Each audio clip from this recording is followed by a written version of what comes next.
Nous, on a vu des boîtes, en l'espace d'une journée où ChatGPT sort un agent, le modèle, il est mort. Moi, je suis un peu un ovni dans le milieu du VC. Tu as vu passer beaucoup d'entrepreneurs. Est-ce que tu peux aujourd'hui identifier directement un entrepreneur qui va réussir ? Je pense qu'il faut être un peu fou, en fait. Ouais. Il y a une sorte de folie un peu dans l'entrepreneuriat. Quasiment tout le temps, tu investis dans des boîtes, tu connais pas les founders. C'est comme si tu recrutais un salarié et que tu lui versais 2 ans de salaire en front.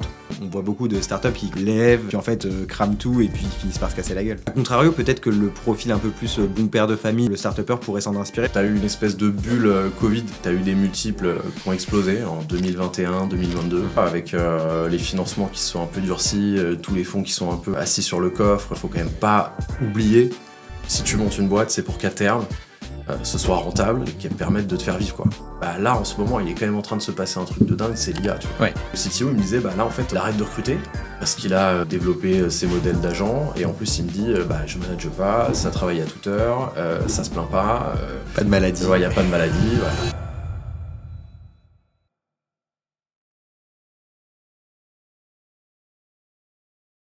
Bonjour à tous, bienvenue sur La Place, le podcast où on accueille les investisseurs de l'écosystème français et européen. Aujourd'hui, on accueille Guillaume Sifflet, CFO et partenaire chez Tomcat. Salut Guillaume. Salut Eli. J'espère que tu vas bien. Très bien, merci. Merci de l'invitation. Avec grand plaisir. On travaille pas mal avec Tomcat et donc c'était un plaisir et c'était logique de t'inviter. On va parler de pas mal de choses dans ce podcast, de ton parcours évidemment, de ce que vous proposez chez Tomcat. Avant de commencer, j'ai vu que voilà, tu as une carrière qui commence à être fournie et garnie. Tu as vu passer beaucoup d'entrepreneurs, des entrepreneurs qui ont réussi, des entrepreneurs qui ont échoué. Est-ce que tu as pu déceler un pattern ? Est-ce que tu peux aujourd'hui identifier directement un entrepreneur qui va réussir versus un autre qui va échouer ? Ouais, alors longue question. on pourrait faire des longues dissertes là-dessus. Franchement, il y a un facteur chance qu'il ne faut pas enlever à l'entrepreneuriat, évidemment. Donc si je devais répondre à la question de manière très courte, ce serait pour réussir, il faut forcément être un bon entrepreneur. Mhm. En revanche, être un bon entrepreneur, ça ne t'assure pas de réussir. Et j'en ai vu plein, pour le coup, être très bon dans l'exécution et malheureusement, pas forcément être sur la bonne idée, pas forcément être sur le bon marché. Par contre, tous ceux que j'ai vu réussir, ils avaient une capacité d'exécution qui était hors du commun, une résilience aussi, une faculté d'adaptation. Mhm. Et évidemment, c'était quand même des meneurs d'hommes, meneurs de femmes, donc gros leadership aussi. Le truc qu'il ne faut pas enlever aussi, c'est il faut être prêt à prendre un risque quand même quand on est entrepreneur et il faut avoir des qualités assez exceptionnelles de base pour se lancer. Et en fait, pour réussir, il faut en avoir des encore plus exceptionnels. Et forcément, on se retrouve avec des entrepreneurs. Moi, j'en ai 3-4 dans la liste.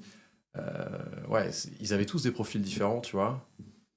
Mais à leur manière, parce qu'ils connaissaient très bien le secteur, parce qu'ils ont réussi à monter une équipe très structurée et très importante, ils ont réussi à aller au bout. Et après, c'est pareil, c'est qu'est-ce que tu mets devant la réussite ? Est-ce que tu considères que faire un exit à 10 millions, c'est une réussite ? Est-ce que c'est 100 ? Est-ce que c'est une licorne, tu vois ? Donc, Tu parles de leadership, c'est quoi les 3 grandes qualités ? Donc disons leadership, c'est quoi les 2 autres grandes qualités que doit avoir un entrepreneur ? Pour moi, c'est leadership, résilience. Mhm. Évidemment, tu vois, faut pas avoir peur quand tu te lances, il faut savoir ce qui t'attend et pas avoir peur du coup de passer des journées, des nuits à bosser, des week-ends. Je pense qu'il faut être un peu fou en fait. Ouais. Tu vois, il y a une sorte de folie un peu dans l'entrepreneuriat. Et je vais rajouter juste un 4e point qui est hyper important, c'est l'ambition. Mhm. Je pense que c'est quelque chose pas assez développé en France. En tout cas, tu vois, en France, il y a une certaine humilité. T'as pas forcément aux États-Unis. Et je pense qu'il faut pas avoir peur aussi de se dire quand on se lance dans un projet, on veut viser haut. Tu vois. Okay. Et ça, des fois, on a l'espèce d'humilité un peu à la française où on se dit ok, on va bien voir où ça me mène, mais en fait, il faut aussi être capable d'afficher ses ambitions parce que c'est ça qui va permettre d'emmener des équipes aussi et de réussir à emmener des investisseurs et toutes les parties prenantes de ton projet. Est-ce que tu penses qu'il y a une différence entre être un bon entrepreneur et être un bon start-upper ? Écoute, c'est une bonne question. Je pense que tu peux être un bon entrepreneur et un mauvais start-upper. Évidemment, en général, tu as quand même un tronc commun. On va dire ce qui change un petit peu, c'est que start-up, je pense que être entrepreneur en start-up, c'est aussi, se mettre dans dans un rythme où tu as des cycles de financement, tu as des cycles de grosses phases de croissance en fait. Là où un entrepreneur un peu plus classique, tu vois, quelqu'un qui monte un resto, qui fait de l'immobilier, va avoir un peu plus de... On va dire, la courbe va être plus linéaire, tu vois. Et donc, tu as t'as moins de scale à gérer, tu as moins de coups de pression. Je pense que c'est plus sur la durée. L'entrepreneur, il va devoir gérer des investisseurs, il va devoir revoir son deck en permanence.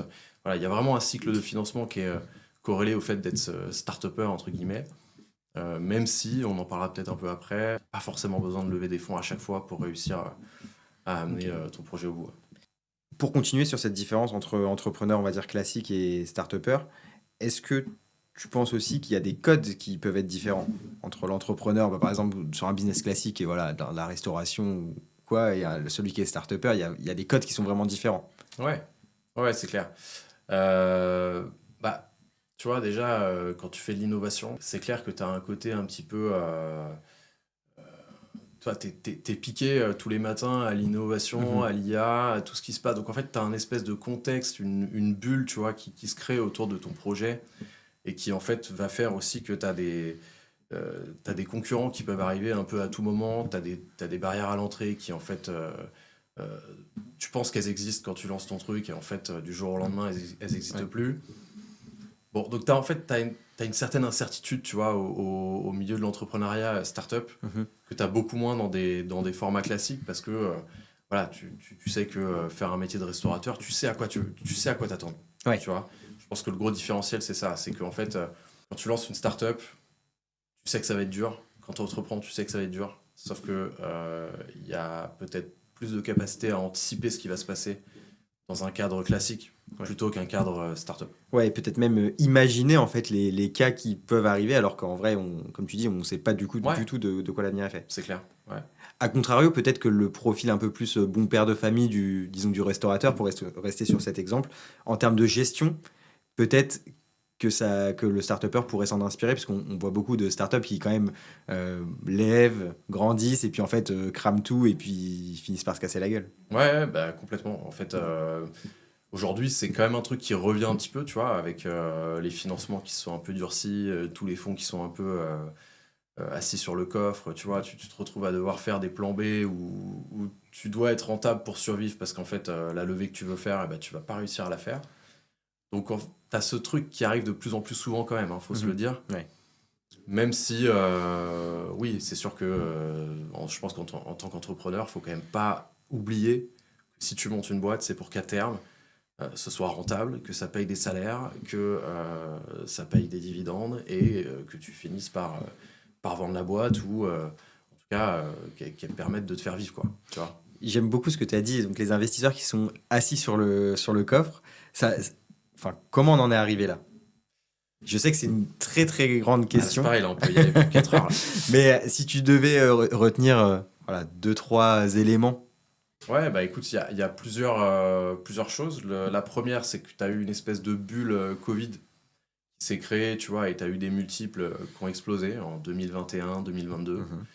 Jusqu'à ce que tu te retrouves avec finalement la bulle qui explose et des valos qui soient complètement revus à la baisse. Voilà, donc au fur et à mesure. Donc finalement, en fait, quand tu voyais une boîte passer en 2022, en 2024, tu vas potentiellement la valoriser 2 fois moins, tu vois. Ça, c'est le premier sujet. Le deuxième sujet, tu as, un contexte macroéconomique, tu vois, les guerres, le Covid, l'incertitude politique, tout ça qui forcément aide pas. Euh, et je dirais un troisième sujet aussi, c'est que là, en ce moment, il est quand même en train de se passer un truc de dingue, c'est l'IA, tu vois. Ouais. Et en fait, nous, on a vu des boîtes, en l'espace d'une journée où ChatGPT sort un agent, le modèle, il est mort. Et en fait, tu te retrouves à avoir des boîtes qui faisaient tu vois, de la création de contenu pour les réseaux sociaux, des retouches de photos, des trucs qui étaient assez niches, qui restaient, tu vois, verticalisés euh, et qui se retrouvent complètement bypassés ou alors complètement, tu vois, en danger avec des clients qui churn. Voilà. Et en fait, aujourd'hui, quand tu analyses une boîte en tant qu'investisseur, tu vas te raccrocher à l'attraction. Ça, c'est le truc qui, en fait, a pris une importance énorme dans la grille d'analyse des investisseurs parce qu'en fait, c'est le seul truc tangible, en fait. Ouais. Tu vois.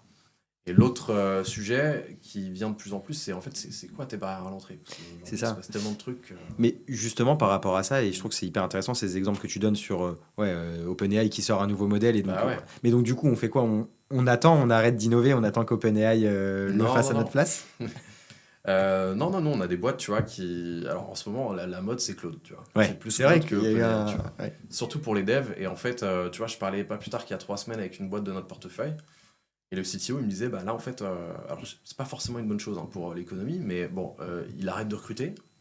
Lui, si tu veux, ça lui limite ses coûts. Et en fait, il a un niveau de productivité qui est le même que quand il avait 3-4 devs avec lui. Parce qu'il a développé ses modèles d'agents. Et en plus, il me dit, bah, je manage pas, ça travaille à toute heure, ça se plaint pas. Pas de maladie. Il n'y a pas de maladie. Voilà. Alors, c'est pas forcément là. Je pense que c'est pas le truc idéal non plus, hein, parce qu'il faut quand même que les gens ils trouvent leur place dans la société. Mais en tout cas, je pense que ça te permet, d'être plus productif. Donc, en fait, d'avoir le même niveau de service, mais avec une structure de coût réduite. Et le deuxième sujet, c'est que ça te permet de scaler en fait ton acquisition, ton contenu, et donc tout ce qui va te permettre de générer du chiffre d'affaires. Ouais, donc peut-être, in fine, innover encore plus, Exactement. plus rapidement. Ouais. Ça fait un moment, toi, que tu es dans l'écosystème. Tu as vu passer combien d'entrepreneurs à la louche comme ça? Écoute, à la louche, tu vois, dans mon expérience d'avant, qui a duré 4 ans, je faisais à peu près 4 boîtes par mois. Donc, tu vois, une cinquantaine par an, je dirais. Plus celles qui étaient dans le portefeuille historique. Donc là, tu peux en mettre à peu près 200. Et depuis que je suis chez Tomcat, on fait 25 boîtes par an. Ça fait 4 ans, donc à peu près 100. Ouais, je pense qu'aujourd'hui, j'ai vu et accompagné de près ou de loin à peu près 300 Ouais. entrepreneurs. Ouais. Plus toutes les boîtes dans lesquelles On n'a pas investi. vous n'investissez Ouais. pas. Et donc ça, c'est Exactement, tout à fait. Ouais. Ouais. Les entrepreneurs, ils ont changé depuis le moment où tu as commencé ta carrière? Ouais, bah alors déjà, moi quand j'ai commencé, j'étais un petit peu plus jeune, tu vois, sur le cycle de financement. Donc forcément, c'est ces entrepreneurs qui sont plus, tu vois, sur la construction de l'étape 1, on va dire. Aujourd'hui, on est plutôt dans l'étape 2. Donc en gros, tu as ton produit, tu as commencé à vendre. L'idée, c'est de scaler, quoi. Mais oui, je dirais qu'il y a plusieurs choses qui ont changé et ça va revenir à ce qu'on vient de se dire, c'est-à-dire, on va dire, toujours avoir un plan B, tu vois, d'être rentable. Ça, c'est vraiment le truc qui est hyper important. Le deuxième sujet, je pense qu'il est lié aussi à l'IA, c'est une recherche de productivité, d'optimisation, d'efficacité, tu vois. Et nous, en fait, ça, c'est vraiment partie de la culture qu'on a chez Tomcat.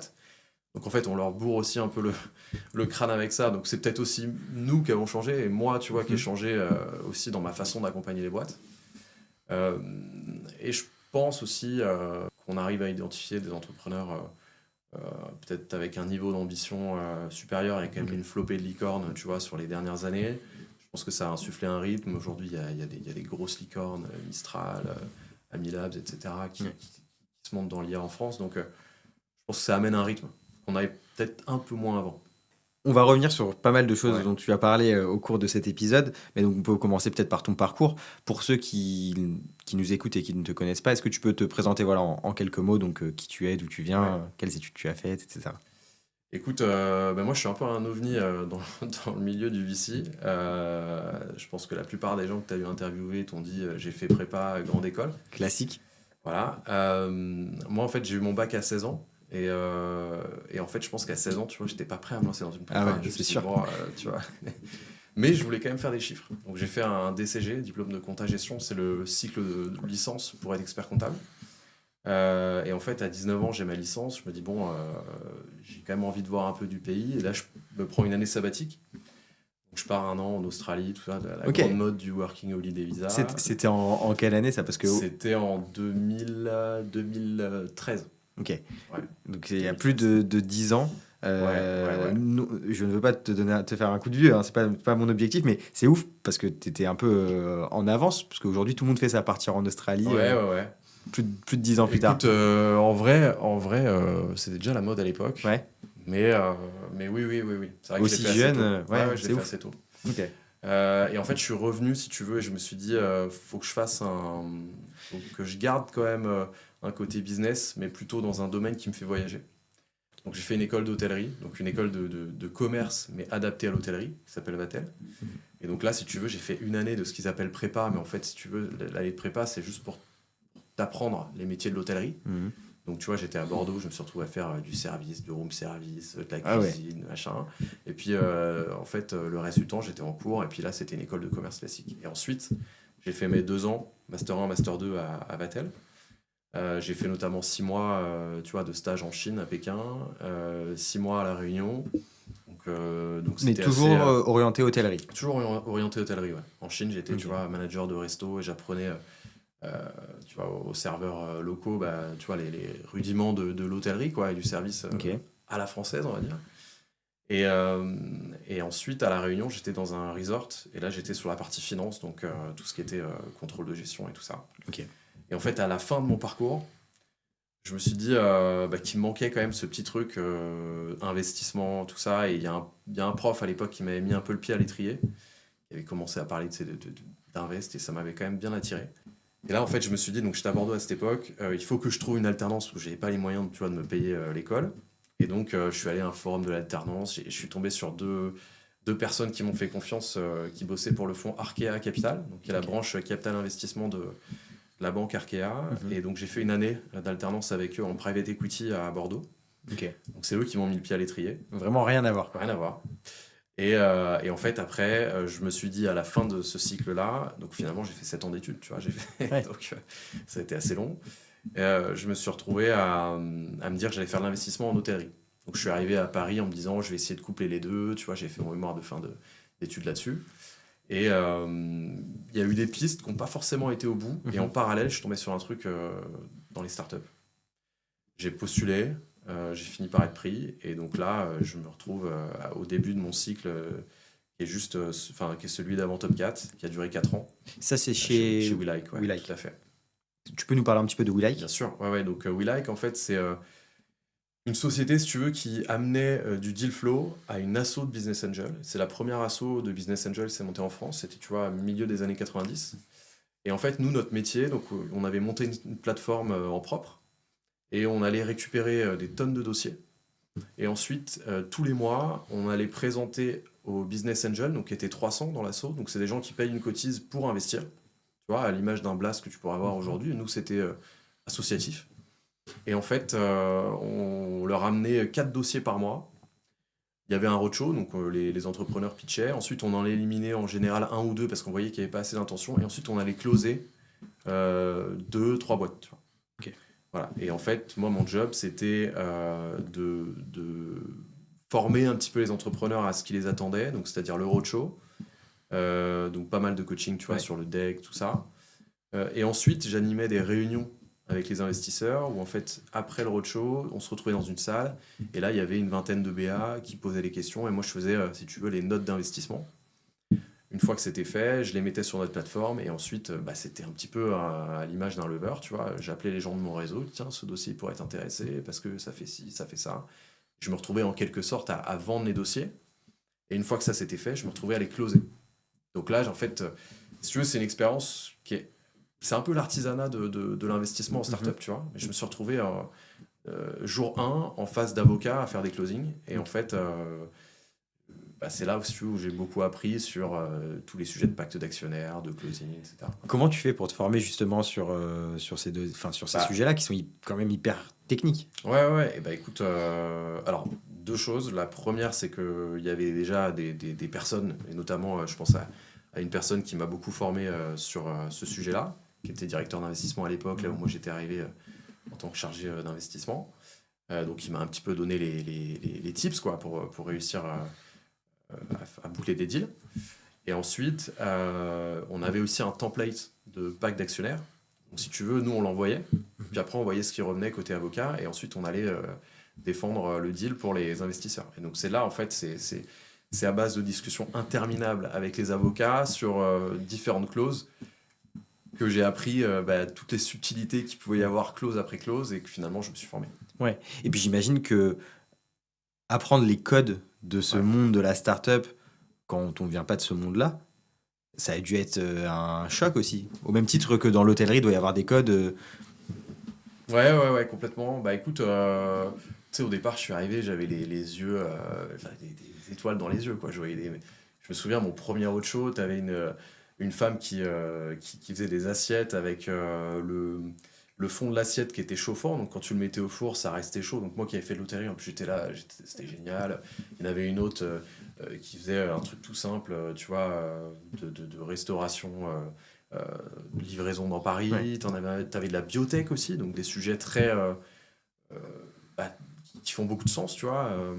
Des Mhm. chimiothérapies améliorées pour lutter contre la maladie de Crohn aussi. Enfin, tu vois, plein de types de biotech que j'ai pu faire. Moi, si tu veux, les premiers roadshows, j'étais emballé par tous les Ouais. projets, tu vois. Et donc ensuite, le temps a fait que j'ai appris à les sélectionner un peu mieux et voilà. Donc, Et justement, sur ce côté, quand tu arrives et que tu es jeune, bah, par la force des choses, tu as un petit peu ce côté naïf. ouais, Et comme tu le dis, ouais, tu adorais tous les projets. ouais. Aujourd'hui, c'est moins le cas. Est-ce que tu penses que c'est une bonne chose de t'être musclé et justement d'être plus sélectif? Ou alors, ce côté un peu naïf, parfois, ça serait bien de l'avoir un petit peu plus? Ah, écoute, ouais, faut pas oublier ton métier qui est quand même celui de permettre à des investisseurs d'investir dans des bons projets et tu vois, à la limite, dans le réseau de Business Angel, il y avait un côté un petit peu. Je paye aussi ma cotisation pour être éduqué, pour voir un petit peu ce qui se fait sur le marché. Mais bon, ça reste des gens, tu vois, qui investissent de l'argent dont ils n'ont pas besoin. Mais bon, ils sont quand même là pour le faire fructifier. Et notre rôle, c'est d'envoyer l'argent sur des projets qui en valent le coup. Mais oui, oui, c'est sûr que des fois, tu aimerais faire 8 ans en arrière, revenir 8 ans en arrière et te dire, OK, Tout est j'arrive dans cool. mon premier roadshow et let's go, quoi, tu vois. Mais je pense que c'est une bonne chose, tu vois, de m'être affûté, ouais, évidemment, tu vois, sinon je peux pas faire mon métier correctement. Et donc, du coup, chez WeLike, il y avait 300 business angels, c'est Ouais, ça? ouais, exactement. En face, plein de startups. Toi, entre les deux, comment tu fais pour gérer tous les égos de tout le monde? Écoute, alors déjà, la grosse différence entre ce que je faisais avant et aujourd'hui, c'est que avant finalement, je prenais pas la décision, tu vois. J'étais l'entremetteur. Donc en fait, moi, mon job, c'était de valoriser le projet, la qualité du projet, mais toujours rester objectif sur le truc. Parce que si demain, tu commences à y aller, tu vois, à tartiner des trucs parce que le truc, enfin, parce que tu te régales sur le projet et tu perds ton objectivité, si ça se plante 2 ans, 3 ans après, on ouvre le mémo d'invest et qui c'est qu'on va aller Ouais. chercher? Bah, c'est le mec qui l'a rédigé. Voilà. Donc en fait, ça, c'est le premier truc. Donc c'est eux qui prenaient la décision. Mais si tu veux, ça a été hyper enrichissant parce que tu te retrouves dans une réunion avec un entrepreneur qui se fait découper Ouais.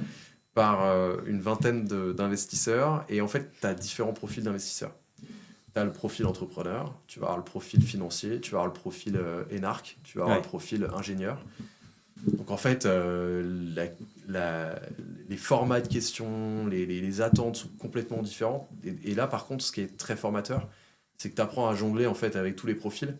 Et à la fin, ça te fait une analyse qui est quand même assez complète. Tu vois. Ouais, je comprends. Voilà. Et donc, ouais, pour conclure la question, ouais, juste entremetteur, j'ai essayé de pas mettre trop Ouais. Oui, parce que tu. mon ego au milieu de tout Ouais. ça et de laisser les gens faire. Là, par contre, là où il pouvait y avoir un peu d'opposition, si tu veux, c'est quand tu te retrouves à négocier le pacte. Ouais. Parce qu'en fait, en général, tu as toujours un lead dans les investisseurs qui va représenter après le réseau au board. Mais en fait, ce lead, il est rarement lead pour la négo de pacte parce que c'est pas forcément un sujet qu'il maîtrise. Et puis, bon, franchement, aller négocier un pacte pendant 2 heures avec un avocat, clairement, il est content d'avoir quelqu'un qui le fait à sa place. Et là, c'est le. Ouais, là, c'est de la vraie négo. Exactement. Ouais. Très bien. Donc, ça, c'est pour ton expérience chez WeLike. Ouais. Ensuite, qu'est-ce qui se passe? Donc, je crois que tu fais 3 ans. Ouais, alors je fais 4 ans chez WeLike. Les 3 premières années où j'étais vraiment de manière pure et dure chargé puis directeur d'investissement. Donc là, en fait, je closais les deals les uns après les autres. Donc pendant cette période de 3 ans, tu vois, j'ai fait une trentaine de deals closés. Mhm. Et la dernière année, je suis allé sur le sujet accélérateur de ce réseau. Mhm. Donc en fait, c'est une initiative qui venait d'une dizaine de business angels qui avaient voulu monter un accélérateur pour pouvoir aller chercher les boîtes un peu plus jeunes et pouvoir les accompagner un peu plus sur la durée avec leurs propres ressources à eux. C'est-à-dire qu'en fait, on mettait 2-3 BA sur un projet et ensuite, en fait, la contrepartie, si tu veux, c'était eux. Donc il n'y avait pas Ouais. vraiment de structure. Et finalement, la qualité du programme d'accélération dépendait avant tout de la qualité des profils que tu avais affectés à ton dossier. Voilà.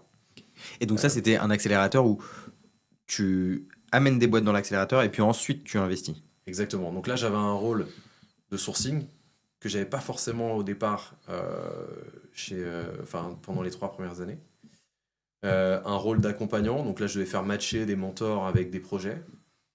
Et ensuite, à la fin des fins, on passait sur le circuit roadshow que j'ai fait pendant les 3 premières années. Et moi, je faisais le closing aussi. Voilà.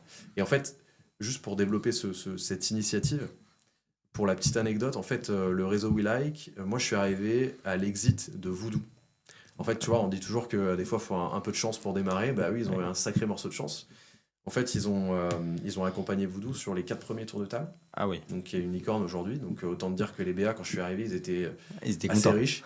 Et ils avaient Les pas mal poches d'argent pleines. à investir aussi. Donc, ça, c'était quand même assez pratique, Ah ouais, tu vois. ok. Donc, les 2 années qui ont suivi, moi, si tu veux, je me suis... c'était sympa parce que si tu veux, t'avais moins de... T'avais pas le côté assis sur le coffre, tu vois, pour reprendre l'expression de tout à l'heure. C'était assez facile d'aller. Ouais, t'étais dans un BA, contexte plutôt favorable. Voilà. Et en fait, Voodoo, si tu veux, le constat, c'est qu'ils sont arrivés très jeunes. Et c'est marrant d'ailleurs, tu vois le premier deck, tu vois ce qu'ils sont aujourd'hui, tu te dis, putain, l'écart entre les deux, c'est dingue. Et en fait, il y a quelques business agents qui se sont dit, bah, si on arrive à aller chercher des boîtes un peu plus jeunes, peut-être qu'en fait, un Voodoo ou une autre boîte, typiquement, bah, on pourra aller chercher un niveau de rendement qui sera encore supérieur et avoir un impact aussi sur... Et ça, t'y crois? Est-ce que tu penses que c'est possible d'être pragmatique, de mettre quelque chose en place pour être, on peut jamais être sûr, mais être presque sûr d'avoir le prochain, la prochaine licorne? Ou c'est juste, comme tu disais au début, après, une question de peut-être de chance? T'as un facteur chance dans le VC, ça c'est clair. Après, évidemment que j'y crois. Ouais, sinon, je ferais pas le métier que je fais aujourd'hui, on va en parler après, tu vois. Mais en tout cas, je pense qu'il faut... Tu peux mettre les ingrédients pour optimiser le développement d'une boîte. Maintenant, ça va aussi dépendre du contexte marché, de la qualité de l'équipe. Mais en tout cas, tu peux être un catalyseur, tu vois, de trajectoire de boîte, ça c'est clair. Ouais, mettre les bonnes choses en place. Ouais, exactement.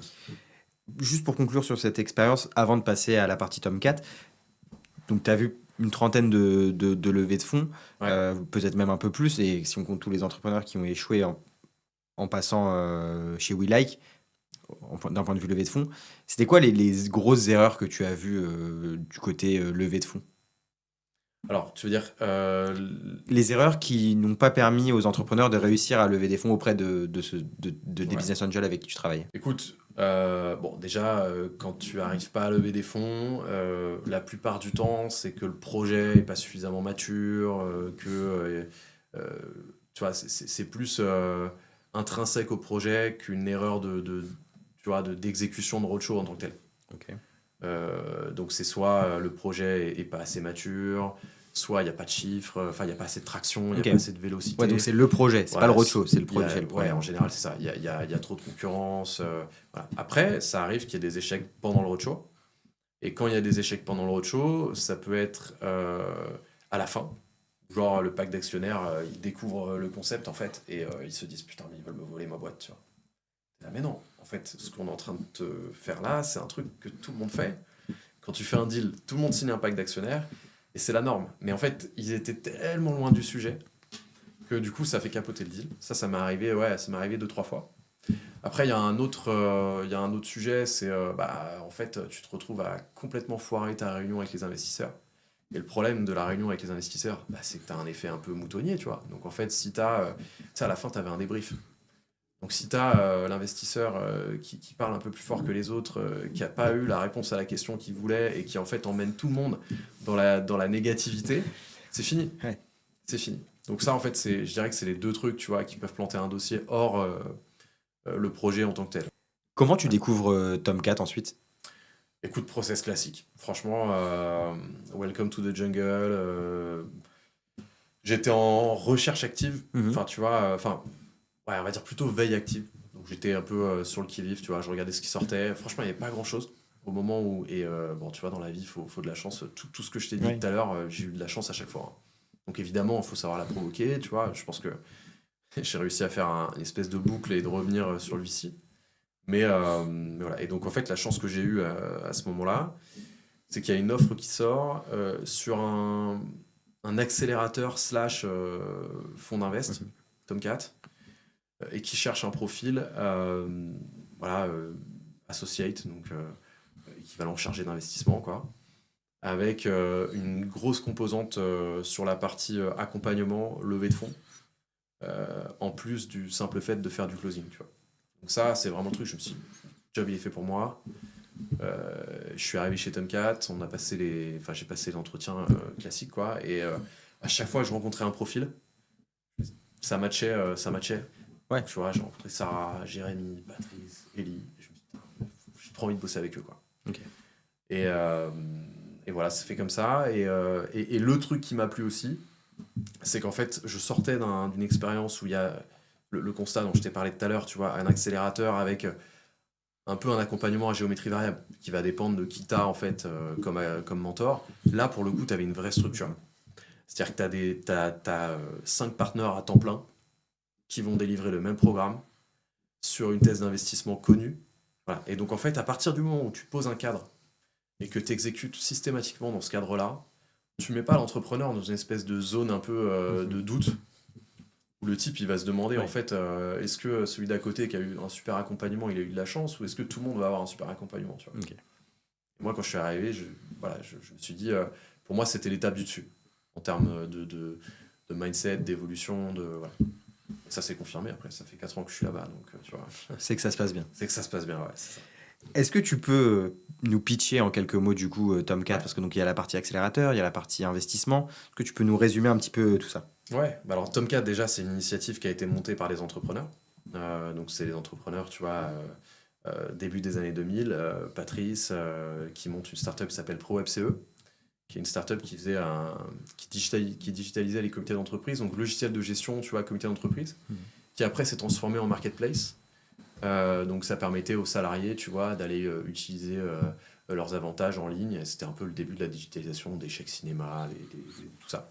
Ça s'est revendu au groupe Edenred en 2017 pour 300 millions d'euros, donc gros exit. Et en fait, si tu veux, ce qui est important à la ligne, c'est vraiment le cheminement qu'il y a eu. C'est une aventure qui a duré 17 ans. C'est une aventure où finalement il n'y a eu que 6 millions d'euros de levée, tu vois, pour un exit à 300 millions d'euros. Donc en fait, ça montre bien que tu n'as pas forcément besoin de tout le temps lever des fonds pour y arriver. C'est aussi une intro en bourse, une douzaine d'acquisitions de boîtes. Donc tu vois, plein de sujets M&A qui peuvent se poser dans la vie d'un entrepreneur. Et c'est aussi un sujet B2B, B2B2C, sur lequel en fait tous les partenaires ont acquis une certaine expérience et légitimité, puisqu'aujourd'hui les personnes qui sont à temps plein chez Tomcat, les partenaires, sont de près ou de loin connectés à cette aventure entrepreneuriale. Tu as Patrice, tu as Jérémy, qui était son DG et cofondateur. Tu vas avoir Sarah, qui était la directrice commerciale de ProWeb, Pierre, qui était le CPO, et Ellie, qui lui était côté Edenred et qui a participé au rachat de la boîte, en fait. Ok, donc ouais, ils venaient tous du même... Exactement. Et en fait, le constat, c'était de dire, on se retrouve aujourd'hui dans une position d'investisseur, en 2017, tu vois. Et en fait, il y a deux choses qui sautent aux yeux. La première, c'est que les entrepreneurs sont obsédés par l'argent. Mais en fait, que tu reçoives 500 000 ou 10 millions d'euros sur ton compte, il y a un truc qui ne s'achète pas, c'est le temps. Donc en fait, tes recrutements, tu vas devoir les faire quoi qu'il arrive. Tu n'iras pas 20 fois plus vite parce que tu as levé 20 fois plus, parce qu'il y a plein de trucs incompressibles. Et des fois, en fait, tu te retrouves à acheter de l'argent par les fenêtres parce que tu as juste trop levé. Et ce qui compte, c'est vraiment la capacité d'exécution. Donc ça, c'est le premier point. C'est pourquoi Tomcat a été monté. Après, je vais revenir sur comment c'est capacité d'exécution. Et le deuxième constat, c'est plutôt côté investisseur. C'est que, en fait, tu es investisseur et en fait, quasiment tout le temps, tu investis dans des boîtes, tu connais pas les fondeurs. En fait. Tu vois, c'est comme si tu recrutais un salarié et que tu lui versais 2 ans de salaire au front. C'est pareil. Et donc, en fait, tu te retrouves à avoir tu vois, une espèce de disparité entre l'espèce de coup de foudre roadshow et 6 mois plus tard, en fait, la réalité du terrain, tu te dis, des fois, il y a quand même pas mal de fois où tu te dis, j'aurais peut-être dû attendre avant d'investir. Tu vois. Ouais, parce que le gars, tu le connais pas, tu sais pas comment il travaille. Exactement. Et donc, en fait, pour revenir très concrètement sur ce que c'est Tomcat aujourd'hui, c'est 2 structures. Une structure qui est un accélérateur, une structure qui est un fonds d'investissement. Donc Tomcat Factory côté accélérateur, qui existe depuis 5 ans maintenant, un peu plus, mais on va dire qu'on a vraiment commencé à exécuter depuis 5 ans. On accompagne les boîtes B2B, B2B2C avec un premier niveau de revenu. Voilà, on demande à ce que au moins le product market fit soit validé, donc tu vois, qu'il y ait des premiers clients et qu'on puisse avoir un impact sur la dimension commerciale. Et tout secteur. Tant que c'est B2B, B2B2C, on accompagne. Ok. Voilà. Et digital, quoi, du coup. Et digital, évidemment. Et donc, là, on a fait, donc, tu vois, depuis 5 ans, on arrive à la centaine de boîtes accompagnées. Donc, on commence à avoir un beau volume. Voilà, donc ça, c'est côté Tomcat Factory. Et côté Tomcat Invest, on a un fonds d'investissement sous gestion qui est un premier véhicule à hauteur de 15 millions d'euros. Là, on a annoncé le lancement d'un deuxième sur lequel on est en train de récupérer les intentions des LP. Et ce véhicule-là, il a vocation à investir dans les meilleures boîtes de Tomcat Factory. Donc en fait, ce qu'on a vendu, entre guillemets, à nos LPs, c'est le fait de dire, nous, on va faire du VC.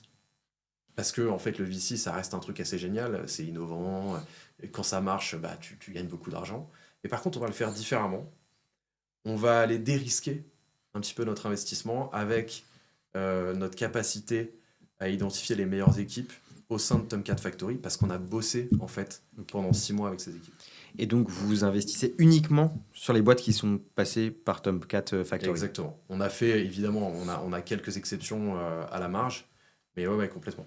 On a investi, tu vois, aujourd'hui dans le fond, on a 20 boîtes et les 20 ont fait Tomcat Factory. Ok, et donc si je reprends la statistique de tout à l'heure, donc 100 boîtes accompagnées, derrière 20 investissements, qu'est-ce qui explique Alors ce déjà, ratio ? tu as des cohortes. En fait, tu vois, sur la centaine de boîtes accompagnées, tu en as une vingtaine qui sont en cours d'accompagnement ou qui viennent de terminer, donc sur lesquelles on n'est pas encore positionné comme potentiel investisseur.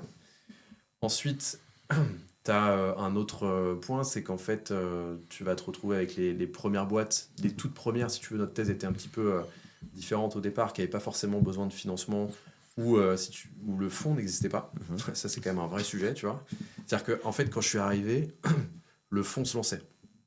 Et c'est aussi pour ça que j'ai été recruté, d'ailleurs. Et donc, en fait, avant, on faisait des SPV d'investisseurs et on proposait, si tu veux, à des invests d'aller investir dans quelques boîtes. Et après, on va dire qu'en moyenne, on va financer une boîte sur 3, une boîte sur 4. Okay. Voilà. Et pourquoi on ne finance pas les autres ? Parce que des fois, ça ne marche pas comme on le souhaite. Des fois, il n'y a pas besoin d'argent. Ou tout simplement, ouais, c'est ça, c'est 2 raisons. Soit ça ne marche pas, soit il n'y a pas besoin d'argent, soit ça marche et il y a besoin d'argent. Et dans ce cas-là, je fais quand même un zoom important. Juste après mon arrivée, on a quand même spinné un peu le modèle, si tu veux, parce qu'en fait, côté Tomcat Factory, c'est du service contre equity, donc tu vois, c'est à l'image d'un accélérateur comme un 50 Partners, comme d'autres. Est-ce que tu peux expliquer pour ceux service contre equity, en gros, ce qu'on dit aux entrepreneurs, c'est qu'on n'est pas des prestataires, tu vois. Sinon, tu vas avoir un cabinet de conseil, et puis dès que tu as des sujets, nous, on est des partenaires. Et donc, en fait, la meilleure façon pour faire en sorte d'aligner les intérêts, c'est de prendre un peu de capital. Voilà. Et en fait, nous, notre modèle, si tu veux, il a été financé en fonds propres à la création de Tomcat et en 2022 avec une levée de fonds, pour qu'on puisse disposer des fonds suffisants pour pouvoir faire porter la quasi-totalité de notre modèle sur du service contre equity. C'est-à-dire que notre chiffre d'affaires, en fait, c'est du, entre guillemets, du chiffre d'affaires un peu faux, dans le sens où il est compensé en actions des startups qu'on accompagne. Ok, donc si je simplifie pour les gens qui n'y connaissent rien, c'est tu choisis une boîte que tu veux accélérer, vous négociez et vous dites ok, je prends X%. Tu vas prendre 3 à 4% du capital. Voilà. Au lieu de prendre X K euros de service. Et donc après, si tu investis, tu acquiers encore plus de capital. Exactement. Mais effectivement, il y a ce côté, en fait, tu deviens associé, quoi. Donc, tu as tout intérêt à ce que ce programme d'accélération monte, fonctionne. Par contre, le challenge pour vous, c'était de financer ce programme d'accélération, puisque... parce que nous, en fait, ça fait pas rentrer de cash dans la boîte. Voilà, c'est ça. Et il y a quand même des ressources à payer, tu vois.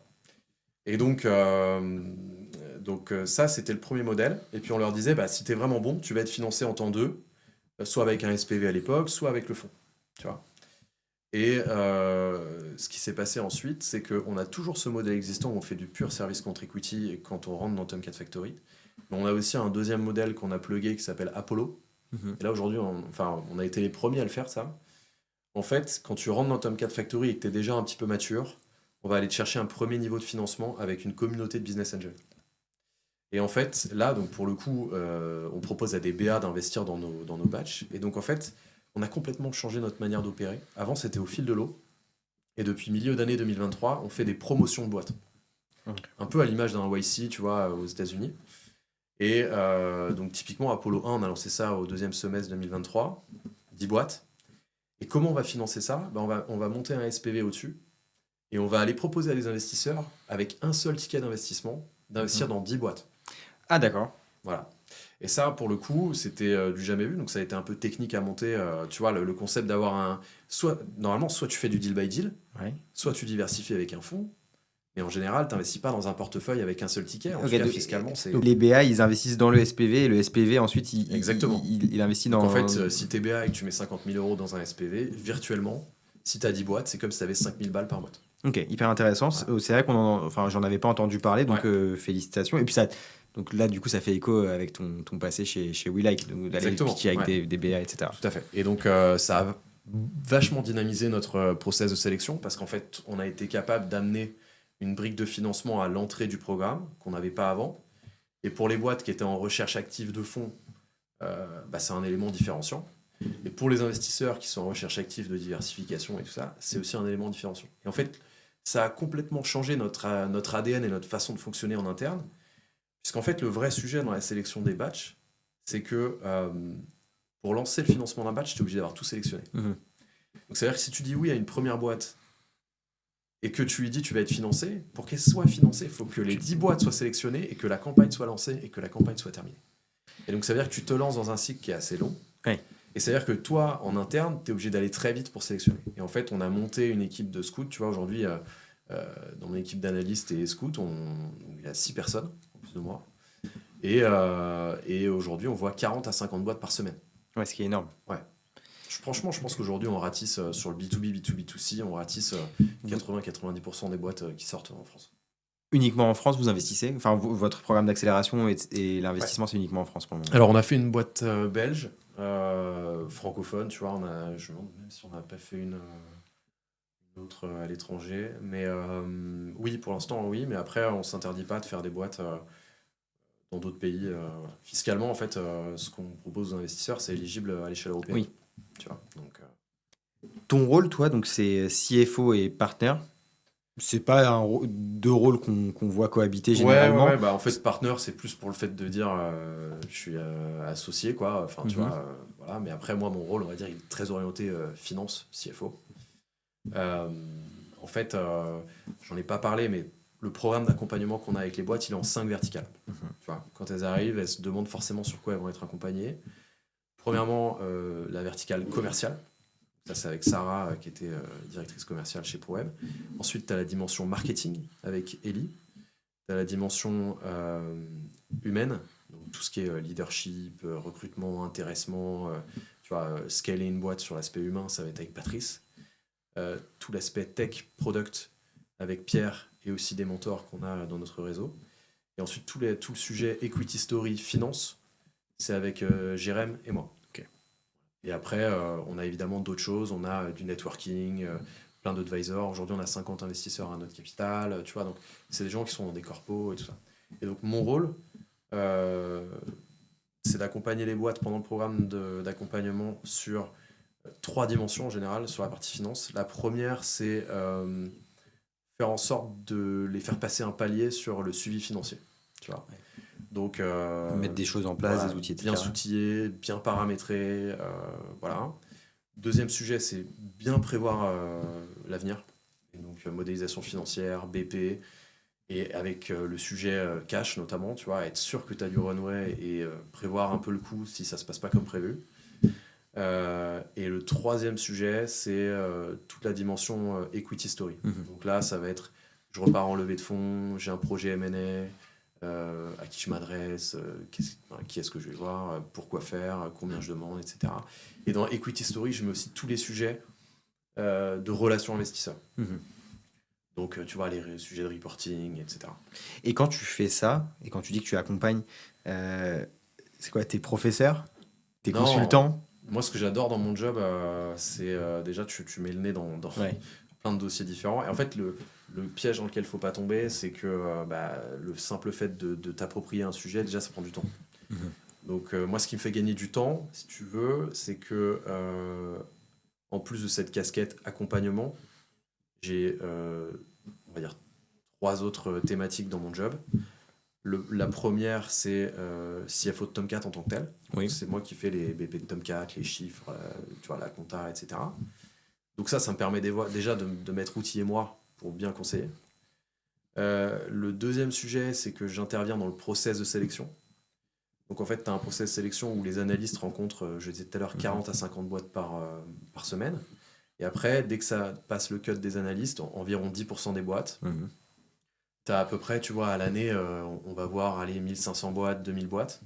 Tu en as 150 à peu près qui vont chez Eli en M1. Ensuite, tu en as à peu près la moitié qui passe le cut d'Eli, donc à peu près 70-80 qui viennent sur mon niveau de meeting.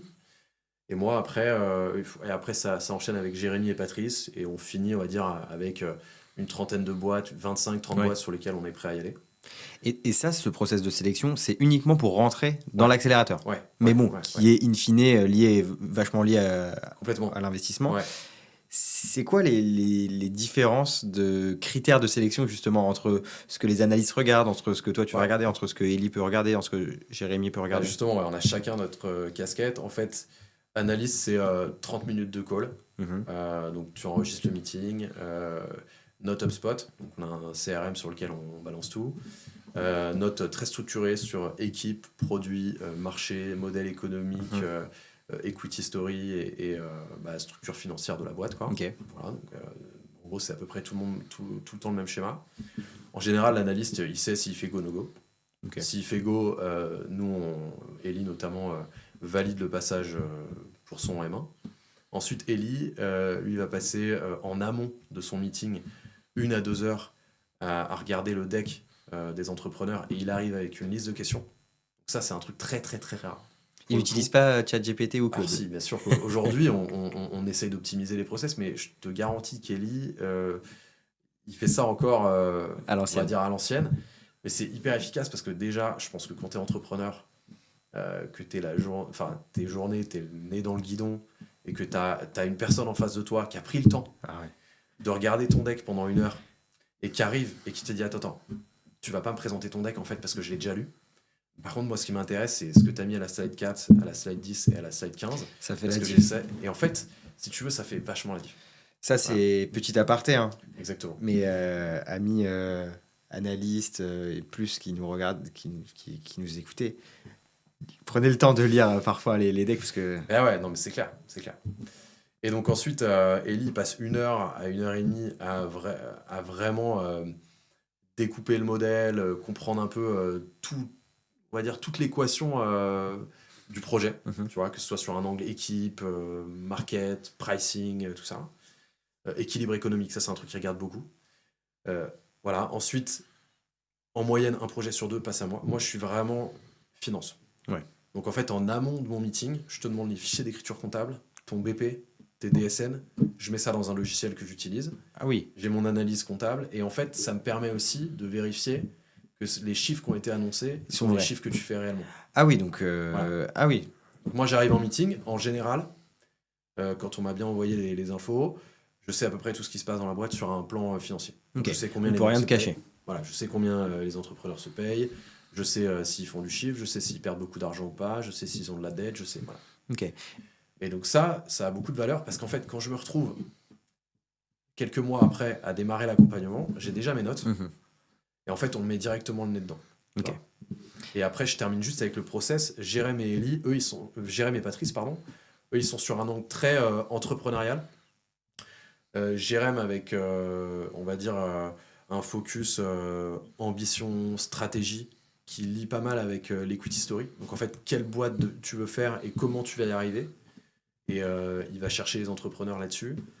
Et il challenge aussi pas mal en fait le deal en tant que tel, parce que souvent on se retrouve avec des entrepreneurs qui peuvent avoir un peu surestimé leurs besoins, tu vois. Ils arrivent, on veut lever 2 millions d'euros, mais attends, tu veux recruter 3 sales et 2 tech, tu vas pas lever 2 millions d'euros, tu vois ce que je veux dire.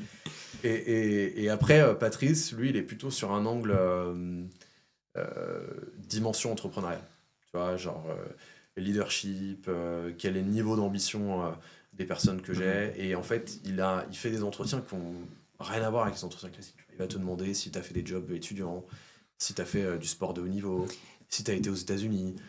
Voilà. Donc en fait, il essaye de voir un peu les signaux forts et les signaux faibles qu'il peut y avoir dans la personnalité de Ouais. l'entrepreneur. J'avais un entrepreneur qui l'avait rencontré qui m'avait dit il y avait un truc vachement américain dans Ouais, l'approche bien sûr. de l'entretien. Ouais, Patrice, il a passé quelques années aux États-Unis, à Babson College notamment, et puis après il a commencé à bosser là-bas, et puis aujourd'hui c'est un pays où il retourne très très régulièrement, et puis c'est vrai il a ça dans le sang. Ouais. Donc c'est à ce moment-là où il y a l'importance du fit humain, ou alors le fit humain, vous l'avez aussi vraiment de manière continue. Ouais, je pense qu'on est assez complémentaires, tu vois. Déjà, je pense que Ellie il défriche bien le point parce que si tu veux, il a un côté très pédagogue. Et en fait, on essaye aussi tous de l'avoir d'ailleurs. En fait, on n'est pas juste sur des échanges pour sélectionner une boîte. L'idée, c'est quand même de montrer qu'on peut amener de la valeur et de donner des conseils pendant tous ces meetings. Voilà. Mais en général, ce qui ressort assez bien unanimement, c'est que ce process-là, il le voit nulle part ailleurs, pour le coup. Ouais, Ouais. en tout cas personnellement, et Ouais. j'en ai vu beaucoup, Ouais. notamment dans ce podcast, c'est la première fois que je vois un niveau de détail aussi précis. Ouais. Pour revenir sur ta partie à toi et essayer de donner 2-3 tips aux entrepreneurs qui nous écoutent, les 2-3 erreurs à ne pas faire justement côté vraiment comptabilité et gestion financière pour un start-upper, Ouais. early stage. Si C'est t'as marrant, un- tu vois, j'avais un échange ce matin, là, enfin à 11h, avec un entrepreneur qui me dit, je lui demande comment il se rémunère, parce qu'en fait, tu vois, boîte bootstrap, ils font 27, ouais, quasiment 30 000 euros de MRR, ils n'ont jamais levé. Je dis, bah, du coup, Sympa. c'est quoi votre façon de fonctionner, comment tu gères ta boîte, machin. Et en fait, il me dit, ouais, moi, je suis sur Conto, et puis je fais en sorte qu'il y ait 10 000 euros de trésor tout le temps, et puis après, voilà. Et en fait, si tu veux, bon, je caricature, mais il a quand même avoué que il avait une petite phobie administrative, tu vois. C'est ses mots en plus. Hein. Et, euh, et en fait, à la limite, je trouve que la pire erreur, c'est de pas en avoir conscience, tu vois. Ouais. Bah, je préfère le mec qui me dit ça. Et moi, ma réaction, c'était de dire, écoute, ce qui compte, c'est que tu aies conscience du fait qu'à un moment donné, ça va être un problème, que la solution à ce problème, c'est peut-être pas toi. Et d'ailleurs, en fait, toi, tu as plus de valeur à faire du business. Tu as plus de valeur à emmener les gens, à recruter, voilà. Euh, mais par contre, nous, on a des personnes avec lesquelles on bosse qui vont pouvoir t'amener énormément de qualité sur ce sujet-là. Nous aussi, on va pouvoir t'aider à structurer. Et en fait, c'est pour ça aussi qu'il vient, tu vois. Donc, il faut aussi être assez, comment dire, tu Lucide. vois, assez lucide. On a un accélérateur, on prend des boîtes sur lesquelles on doit avoir un impact opérationnel. Et donc, si on a un impact opérationnel, ça veut dire que la situation dans laquelle on les récupère, elle est censée être moins bonne que celle, Oui. que celle à la fin du programme. Et donc, ça veut dire que tout n'est pas parfait. Et voilà. Donc, moi, les petits tips que je donne, c'est avoir conscience de ses forces et de ses faiblesses. Ça, c'est hyper important. Franchement, prio numéro 1. Et puis le deuxième, alors ça c'est peut-être un peu biaisé, tu vois, mais connaître ses chiffres. En fait, on en parlait tout à l'heure. Il y a plein de raisons d'échec chez l'entrepreneur. Bon, en général, tu vois, il y a quand même une dimension équipe qui est assez forte, tu vois. Mais tous ceux que j'ai vus là depuis 8 ans réussir, il y a un point commun. Il y avait toujours un reporting impeccable. Ça envoyait les chiffres, ça connaissait les chiffres, ça utilisait les chiffres. Parce qu'à un moment donné, quand tu te retrouves, quand tu es une boîte qui fait 20 000, 30 000 de MRR, c'est pas très grave, tu vois. Sauf que quand tu commences à avoir beaucoup de fonds et que tu dois arbitrer sur est-ce que je peux recruter, est-ce que je peux pas recruter, et qu'en fait tu le fais de manière un peu à l'aveugle, bah, si demain le truc il se retourne et qu'en fait t'as pas fait tes objectifs, tu te retrouves à licencier tout le monde et en fait t'as fait un coup d'accordéon et t'as paumé des tonnes de cash, quoi. T'as détruit de la valeur, tu t'es dilué et c'est le pire move. Okay. Et en fait, c'est pas si compliqué d'avoir un truc qui tourne bien. Oui, et puis au pire, tu peux te faire accompagner. Exactement, non mais c'est ça mon point. C'est qu'en fait, tu te demandes pas d'être financier, hein, tu vois, franchement. D'ailleurs, ce serait chiant entre avec des financiers. Ah ouais, c'est sûr, on innoverait plus. Franchement, heureusement, tu vois, qu'il n'y a pas que des financiers. D'ailleurs, heureusement qu'il y en a très peu, même. Ouais. Tu vois, donc, depuis le début de notre discussion, j'ai quand même un sentiment, et sur peut-être une opinion que tu peux partager, que toutes les boîtes n'ont pas forcément besoin de lever et que la course à la levée n'est pas quelque chose de bon. Est-ce que tu peux... Ouais, bah j'en ai. Déjà, nous, notre ADN, c'est complètement ça. C'est efficacité, exécution. Et en fait, on dit pas, c'est pas des paroles en l'air, si tu veux, c'est un truc qu'on a pu voir avec les boîtes qu'on accompagne, mais aussi dans l'expérience ProWeb, tu vois. Euh, à la fin, une boîte, ça doit être un actif qui est rentable et qui génère du cash et qui te permet ensuite à toutes les parties prenantes de récupérer de l'argent. Donc en fait, si tu commences à être perfusé à la levée de fonds, déjà, franchement, il y a un nouveau monde qui s'ouvre hein, quand tu n'as plus besoin de lever. En termes de pression, tu vois, ça c'est aussi un truc. Hein, ouais. Et tu as du temps aussi. Ah ouais, tu vois. Alors après, certains diront que en ce moment, avec tout ce qui se passe, le temps, le temps ça reste de l'argent. Mais ouais, t'as plus de temps. Donc là, la réponse à la question, pour moi, elle est claire. C'est tu dois lever vraiment ce dont tu as besoin, mais pas plus, pas moins, tu vois. Pas moins parce que sinon tu vas revenir toquer à la porte trop tôt et là ça va pas être un moment agréable ni pour les investisseurs ni pour toi. Pas plus parce qu'en fait, tu vas pas. En fait, c'est pareil. Si tu as 12 mois devant toi, si tu reçois quelques millions d'euros, tu vas pas tout dépenser. En fait, autant lever suffisamment pour avoir quand même un vrai cycle devant toi où tu es tranquille. Mais au moins, le fait de ne pas avoir trop d'argent sur le compte aussi, c'est humain. Je pense que ça t'oblige à réfléchir à chaque fois que tu prends une décision, tu vois. D'investir, de recruter, voilà, tout ça. Et comment justement tu fais, et toi au quotidien avec les startups que tu accompagnes, comment vous faites pour calibrer justement ce besoin Ouais. de lever? Ça, c'est une question qui m'est souvent posée, tu vois, en premier entretien. Moi, ce que je dis toujours, alors on va dire, c'est la méthode un peu rapide. Après, évidemment, tu rentres dans le BP et tu regardes en fait si ça passe en fonction des modélisations. Tu fais des scénarios pessimistes, scénarios management case, scénario optimiste, tu vois, et en fonction de ta capacité à aller vite dans ta croissance, avoir une bonne croissance, tu vas avoir la capacité à recruter plus ou moins. Mais moi, ce que je dis sur un format rapide, c'est tu prévois 18 mois de runway avec ton plan de recrutement inclus. Donc en fait, tu prends ta boîte aujourd'hui, tu mets les quelques postes que tu as prévu de recruter, tu pousses à 18 mois, tu mets l'argent dont tu as besoin pour faire ça, voilà, et tu rajoutes 20% de buffer. Ok. 10-15%. Ouais, 15, 20. En fait, ça va dépendre du volume. Bien sûr. Ça va dépendre du volume et aussi de la manière dont tu as modélisé ta top line. Si tu y allais comme un goré et que tu as mis 30% de croissance mensuelle, là, il faut prendre un gros buffer, il faut même baisser le. Ouais. Tu vois. Mais voilà, pour moi, ça c'est le truc rapide. Et puis après, tu fais un peu de fine-tuning, tu rentres dans le BP et tu commences à te dire, ok, est-ce que je peux recruter, est-ce que je peux recruter. Ça, c'est un conseil que tu peux donner à tout type de startup ou alors spécifique B2B SaaS? Écoute, je pense que c'est un concept qui s'applique à tout le monde. Mais ce qui est certain, c'est que dans le B2B SaaS, c'est plus facile à appliquer parce que tu as quand même un niveau de prédictibilité des revenus qui est supérieur. Tu vois, quand tu fais du B2C et que tu as que tu as un funnel d'acquisition énorme et qu'en fait tu sais pas comment tu vas générer du lead avec tes ads, avec tu vois, ton SEO, ton GEO maintenant, tu vois, c'est la nouvelle mode. Et ben en fait, tu sais pas en fait à la fin vraiment ce que tu vas avoir dans l'assiette, quoi. Donc ça, c'est perturbant. Quand tu as un commercial que tu as déjà, qui arrive dans la boîte, que tu en as déjà deux qui tournent, et que tu sais qu'il rencontre tant de prospects, qui convertissent tant de prospects, et que finalement tu fais rentrer tant de clients par mois avec un ticket moyen de temps, tu as un niveau de prédictibilité normalement qui te permet d'asseoir un BP qui est plus confort, on va dire. Tu vois. Est-ce que vous accompagnez vos entrepreneurs justement à se préparer à la négociation du pacte d'actionnaires qui va in fine être avec vous? Ouais, bah en fait, si tu veux, le truc c'est que la première négo qu'ils ont, en fait, quand ils nous rencontrent, ils négocient un pacte.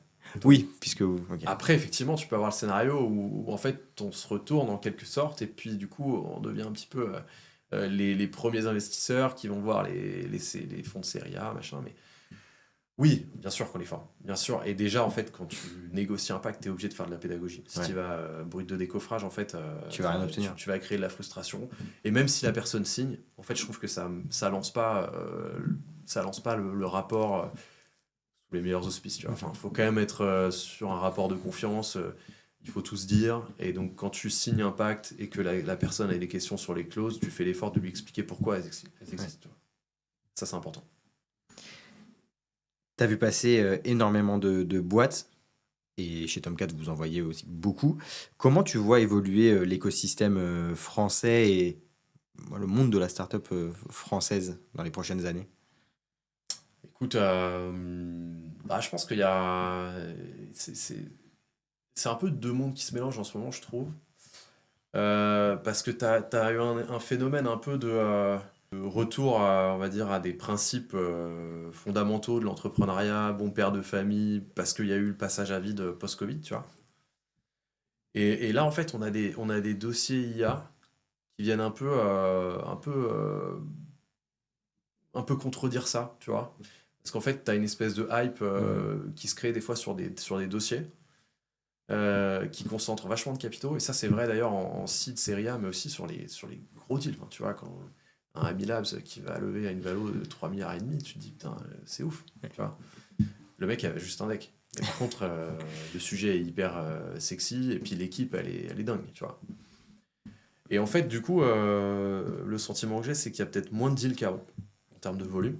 D'ailleurs, ça se confirme, hein, c'est les chiffres. Mais par contre, peut-être que le volume global euro investi va rester globalement stable, voire en hausse, Mhm. parce que tu vas avoir des deals peut-être plus importants quand il y aura des sujets un peu sexy, tu vois. Et peut-être, est-ce que tu penses qu'il y aura plus de succès aussi? On En investit dans fait, moins de deals, on est plus sélectif et donc du coup potentiellement il y aura moins de startups qui vont se casser la gueule. en fait, on a quand même un sujet en France, hein, et d'ailleurs, c'est pour ça que nous, on a pris ce pari-là, tu vois, j'en parlais tout à l'heure vis-à-vis des LPs, on essaye de dérisquer l'investissement, tout ça, mais en fait, l'autre truc qu'on fait et que les fonds ne font pas, c'est qu'on va chercher des boîtes plus tôt. Et en fait, comme on va chercher des boîtes plus tôt, on est capable de rentrer en fait avec un niveau de risque qu'on mitige un peu, qu'on mitige même complètement avec l'accélérateur. Mais comme on rentre plus tôt, on peut faire notre TRI, donc taux de rendement interne, avec un exit qui est moins élevé que ce que les fonds vont attendre. Et ça, en fait, c'est quand même très compatible avec le marché français. Puisqu'en fait, en France, aujourd'hui, l'exit moyen est à 25 millions d'euros. Oui. Donc en fait, quand tu es en série A, que tu investis sur des boîtes où la valo elle est à 20, déjà tu prends le pari. Et en plus, toi, tu es un fonds, tu vas aller chercher 100, 150 millions d'exits pour avoir un beau TRI. Mhm. En fait, tu prends le pari que tu as des entrepreneurs là qui vont être top 5% de, tu vois, tous les exits en France. Et en fait, ça, c'est quand même ultra risqué. Oui. Et aujourd'hui, les fonds, c'est un peu des chasseurs de licornes. Enfin, tu en as beaucoup qui sont comme ça. C'est-à-dire qu'en fait, tu as une partie de ton portefeuille, une grande partie de ton portefeuille qui est non performante. En fait, la perf, elle se fait sur 10% du portefeuille. Ouais. Parfois moins. Parfois moins, ouais. Et en fait, il suffit d'une licorne. Oui. Mais vous, donc c'est pas cette approche-là. Nous, non, pas du tout. Et donc, en fait, si tu veux, l'idée, c'est d'aller chercher des boîtes un peu plus jeunes. Et on se dit, voilà, si jamais ça tombe dans la moyenne des exits, ce qu'on ne souhaite pas, hein, parce que l'idée, c'est quand même d'avoir des entrepreneurs. On travaille beaucoup sur le niveau d'ambition des entrepreneurs et donc leur capacité à aller chercher des exits, tu vois, à plusieurs dizaines, voire centaines de millions d'euros. Mais en tout cas, si on se cale sur l'exit moyen en France, on est quand même sur un scénario où on gagne de l'argent. Merci beaucoup pour tous ces détails. Pour conclure cet épisode, nos deux questions classiques, tout simplement, quels sont les objectifs de Tomcat dans les mois à venir? Écoute, on s'est fixé, ouais, on va dire 2030, on aimerait avoir accompagné 250 à 300 startups. Aujourd'hui, on a atteint la barre des 100. Ça, on va dire que c'est un objectif un petit peu chiffré, mais tu vois, l'objectif un peu philosophique qu'on peut poser sur la table, c'est demain, on aimerait que l'entrepreneur qui monte sa boîte, il se dise, il faut que j'aille chez Tomcat. Parce que Tomcat, c'est un label. Si je fais Tomcat, ça veut dire que, un, je vais être bien accompagné. Deux, j'ai passé toutes les étapes du process de sélection et donc j'ai un tampon qui valide le fait que je suis un vrai entrepreneur, j'ai une belle boîte et c'est un tremplin pour la suite. Tu vois, à l'image d'un Y Combinator qui sort, tu vois, aujourd'hui une boîte qui fait YC, t'en as 5%, c'est des licornes. Ouais. Une boîte sur 20, c'est une licorne. Tu vois, donc en fait, si on pouvait répliquer la même chose en France, enfin ça c'est l'objectif. Tu vois, ça c'est l'objectif. Évidemment, court terme, ça va être. Voilà, il y a du boulot, mais moyen long terme. Ouais. Ok. Et toi, tes objectifs? Moi, déjà, si j'arrive à atteindre l'objectif collectif que je viens d'énoncer, là, je serais hyper content parce que forcément, ça valorise aussi mon profil à titre perso. Moi, si tu veux, ce que j'adore dans mon job, il n'y a pas une journée qui se ressemble. Donc, pour rien au monde, si tu veux, j'ai envie que ça change. Et en fait, tu rentres dans le quotidien des entrepreneurs. Donc, en fait, tu as des micro-sujets entrepreneurs toute la journée. Tu vois. Et moi, ce que j'adore, c'est accompagner les boîtes dans leur phase de scale. Et je me projette complètement comme ça encore pendant 3-4 ans. Et l'idée, c'est de pousser en fait Tomcat pour que dans 3-4 ans, je sois toujours identifié comme tel, mais dans un contexte où Tomcat a pris vachement d'ampleur, quoi. C'est tout le mal qu'on peut te souhaiter et vous souhaiter à Tomcat. Merci beaucoup d'être venu sur la place. Avec plaisir. C'était Merci pour vraiment l'invitation. avec plaisir. C'était vraiment cool de voir cet aspect plutôt financier et très analytique. Ça change un petit peu. Donc merci beaucoup. Merci à tous de nous avoir écoutés. N'hésitez pas à vous abonner. Donc on sort 2 épisodes par mois avec beaucoup d'invités là qui arrivent. Donc voilà, restez connectés et à très vite. Merci beaucoup Guillaume. Merci.